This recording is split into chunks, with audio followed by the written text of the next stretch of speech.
vache, c'est raide encore ce bâtard.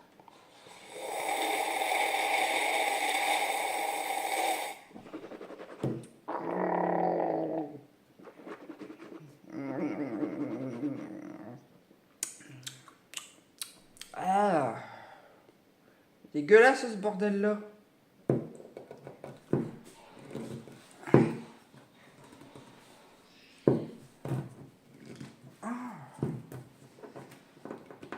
Bon sang de bois.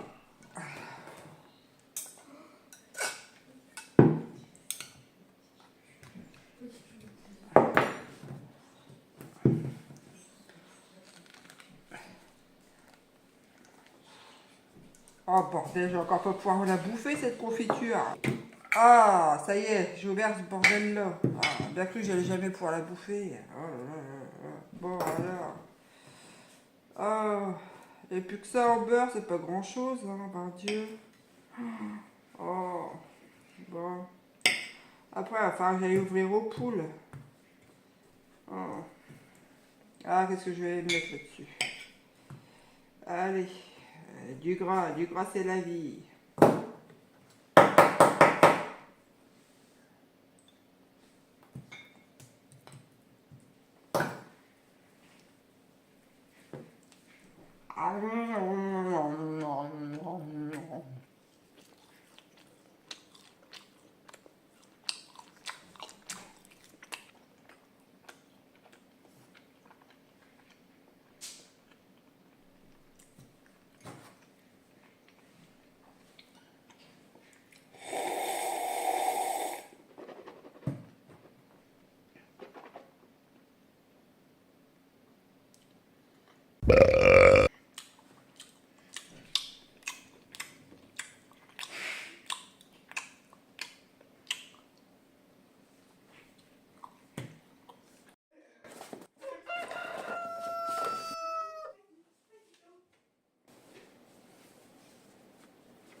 Ah, va Dieu, il faut se baisser, j'arrive pas à mettre mes bottes.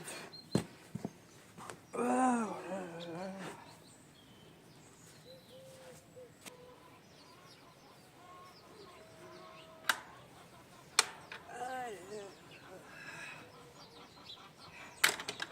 Qu'est-ce qu'elles sont chiantes ces poules, mais qu'est-ce qu'elles sont chiantes.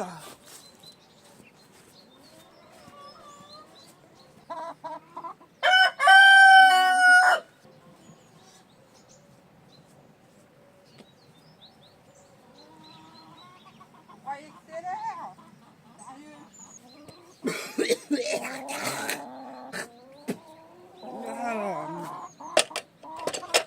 Allez, les germaines, on y va. Ah, c'est encore coincé.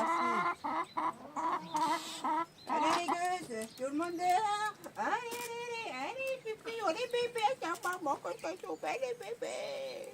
Oh là là, toi aussi t'es belle, Leonardo. Oh. Eh ben, va y avoir tes ont pondu, les gregrais. Oui, là, il n'y a qu'un œuf. Elle est bonne de feignasse, elles en ont fait qu'un. Ah, c'est pas possible ça, cette poule a un œuf. Oh là là, elle est grosse, hein. C'est ça, hein? Poulet.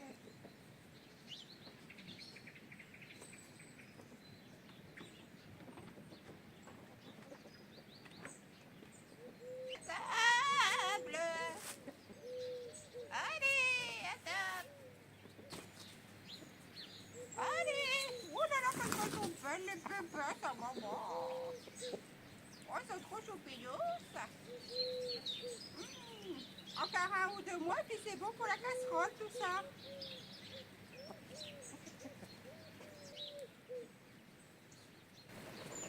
là là là là là. Les beaux rôtis. Avec bien dodu. Avec des petits champignons et des petits haricots verts du jardin. Ça va être trop bon. Miam, miam, miam, miam. Mangez les petits, mangez.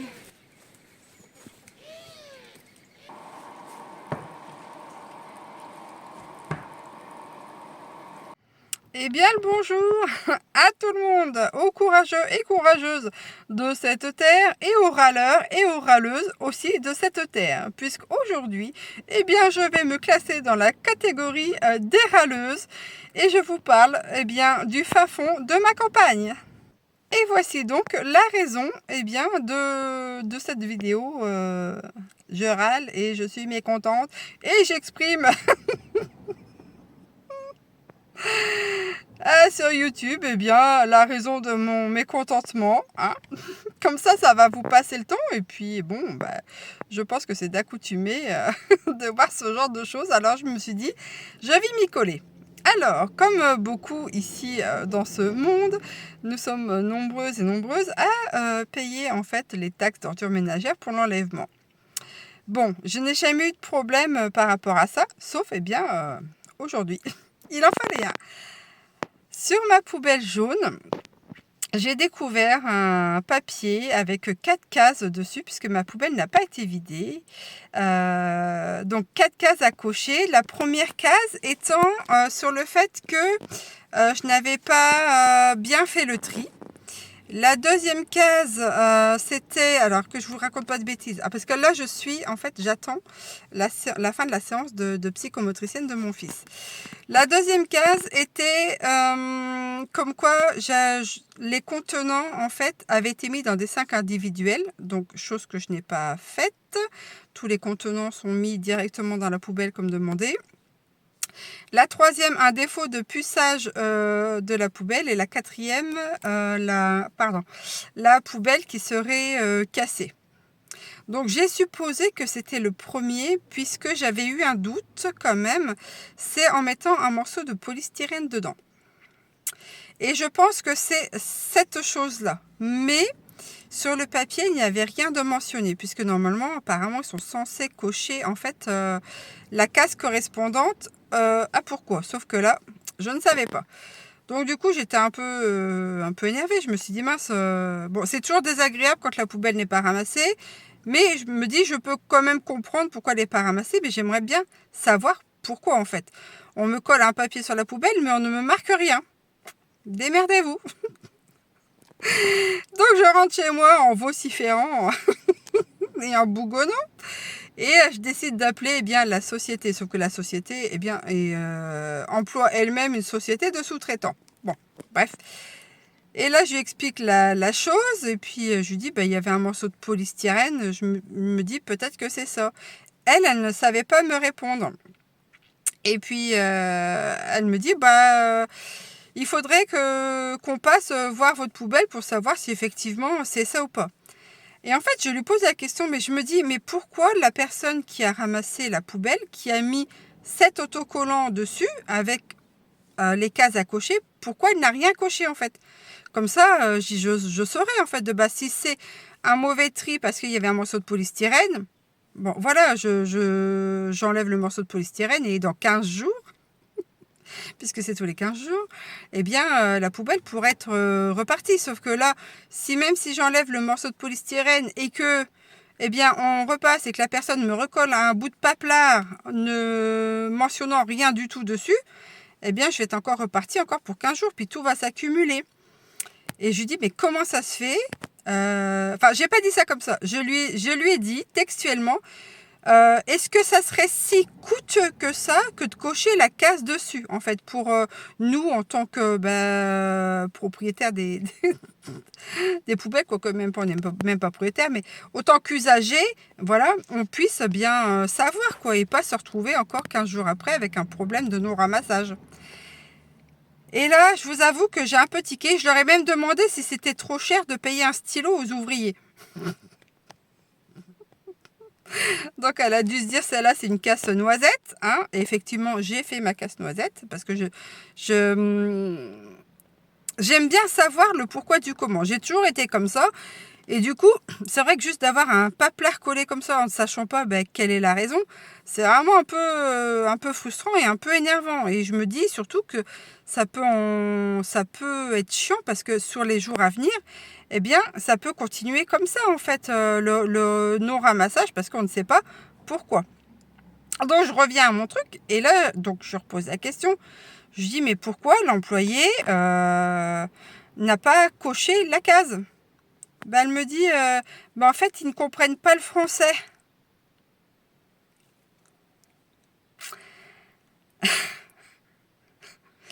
Alors je lui ai répondu, encore heureux qu'il n'est pas chirurgien, parce que si on lui dit d'enlever la rate, et puis qu'au final, il enlève un bout d'intestin, j'en ai mal barré en fait. Alors j'ai rien, je le dis tout de suite, j'ai rien contre le fait qu'on ne comprenne pas le français. Mais en fait, ça peut emmener ce genre de choses-là, ça peut emmener des soucis. Imaginez-vous, et je vais vous raconter un coup. C'est qu'une fois, on a dû aller à l'hôpital et la personne que j'emmenais à l'hôpital devait se faire une petite opération au niveau du bas de la colonne. Il avait un kyste à cet endroit-là. Et quand je l'ai accompagné, le chirurgien qui n'était pas d'origine française, alors j'ai rien contre les étrangers tout de suite, parce que j'en vois, il y en a qui vont... Mais en fait, le chirurgien confondait, tenez-vous bien, entre une anesthésie générale et une anesthésie locale. Et plusieurs fois, je lui dis, mais vous allez juste endormir localement, faire une rachie. Il dit, non, non, en fait, c'est une générale. Et il disait, on va juste piquer en bas pour endormir que cette partie-là. Mais je lui dis, mais c'est une locale, c'est une rachie. Il dit, non, c'est une générale. Le chirurgien confondait les deux. Il a fallu quand même bien 20 bonnes minutes pour qu'il s'aperçoive qu'effectivement, il confondait les deux. Je me dis, la vache, non mais ça fait peur, en fait, confondre les deux. Bon, toujours est-il que la problématique, elle est sur le fait que, la personne employée, ne comprenait pas du tout le français. Donc, du coup, elle n'a pas coché ce qu'il fallait cocher pour avertir en fait l'usager du problème qu'il y avait. Et en fait, c'est ça le souci que je soulève. Je dis, vous imaginez, il faut quand même appeler pour savoir quoi qu'est-ce, éventuellement faire passer quelqu'un pour vérifier la poubelle et savoir ce qui cloche. Je le répète encore une fois, je n'ai rien contre les personnes qui ne parlent pas français ou qui ne comprennent pas le français. Mais dans certaines situations, c'est quand même... il y a certaines situations où il faut quand même un minimum de savoir en fait ce qu'on lit, ce qu'on écrit et pour comprendre. Enfin, et j'ai trouvé ça un peu énervant sur le coup, lui dire ok, la personne ne sait pas lire le français, ne comprend pas le français, mais du coup, on se retrouve... c'est une petite histoire, en fait. Ce n'est pas quelque chose de vital, une poubelle. Mais quand je vois que, par exemple, si on veut aller travailler en tant que soignant, que ce soit infirmier, par exemple, dans un autre pays, il faut connaître la langue. Parce que les dissolutions et les produits de perfusion, il y a quand même... il faut quand même savoir, en fait, l'autre langue de l'autre pays et comprendre ce qu'on lit. Imaginez-vous, on fait une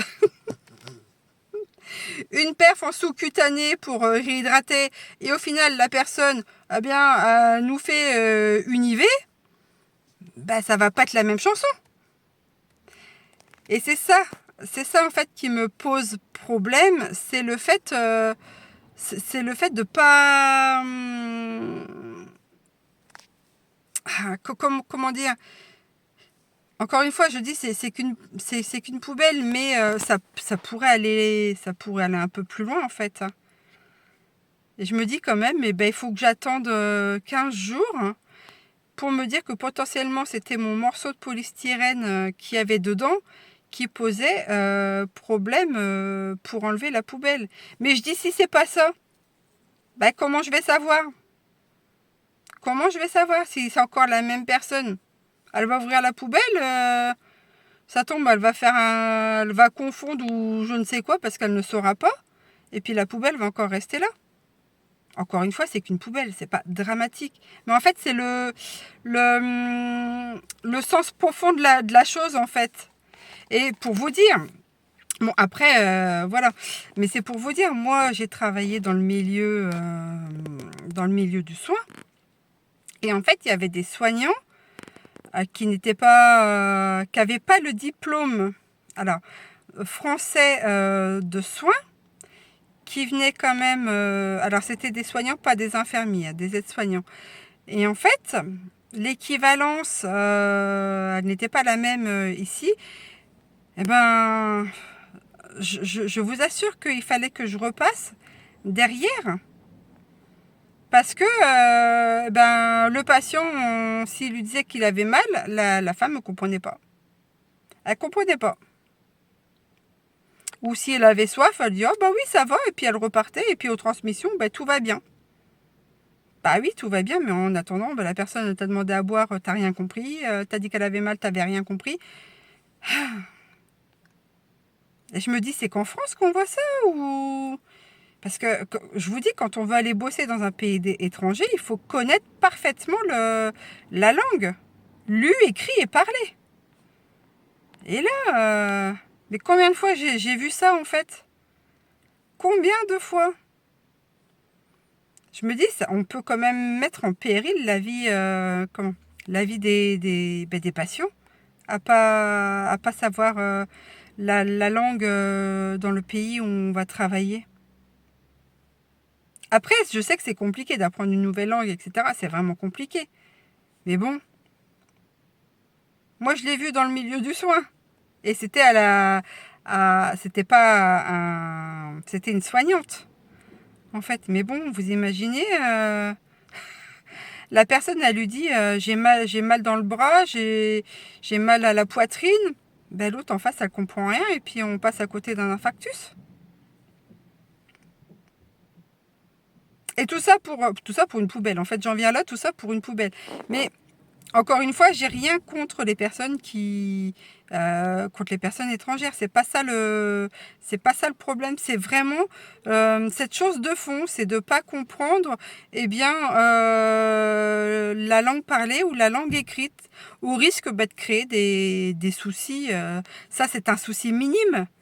Mais je me dis, il va falloir que j'attende 15 jours encore. Et puis pendant 15 jours, on consomme évidemment, hein. Donc il y a quand même des choses qui vont aller à la poubelle, mais je ne pourrais pas la mettre dedans, puisque il ne faut pas que l'ouverture soit d'1 centimètre de haut, sans quoi ça ne prend pas.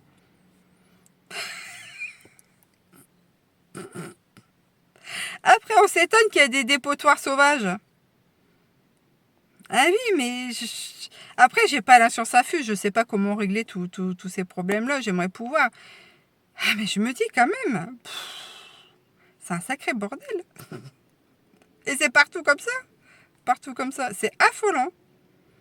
Bon, au risque d'avoir soulevé peut-être un tollé ou des désaccords ou des commentaires, pas cool, hein, mais ça, je m'en fous. Parce qu'encore une fois, c'est pas le but n'étant pas de critiquer la personne. C'est pas ça. C'est le fonctionnement, en fait, le derrière. Ils emploient des personnes, mais en fait, ils ne sont pas formés, rien. Un minimum, c'est de pouvoir former les personnes quand même. Qu'elles sachent de quoi, ce qu'elles font et ce qu'elles comprennent de ce qu'elles font, en fait. C'est ça, le truc. C'est ça, mais on va au moins cher, hein, et c'est partout pareil. Je me dis, la conscience, je ne sais même pas si c'est encore de la conscience, en fait, là-dedans. C'est comme moi, si demain, j'allais, je sais pas, bosser où, j'en sais rien, j'ai l'embarras du choix. Si je vais bosser en Russie, par exemple, et que bah, je ne sache ni lire, ni parler, ni comprendre la langue, ben, je sais pas, je vais bosser dans un restaurant, on va me demander un steak tartare, je vais filer des knackis, je vais me faire taper sur les doigts, parce que j'aurais rien compris. C'est ça le truc.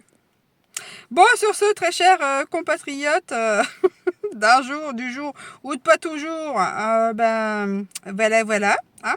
C'était ma petite pensée du jour.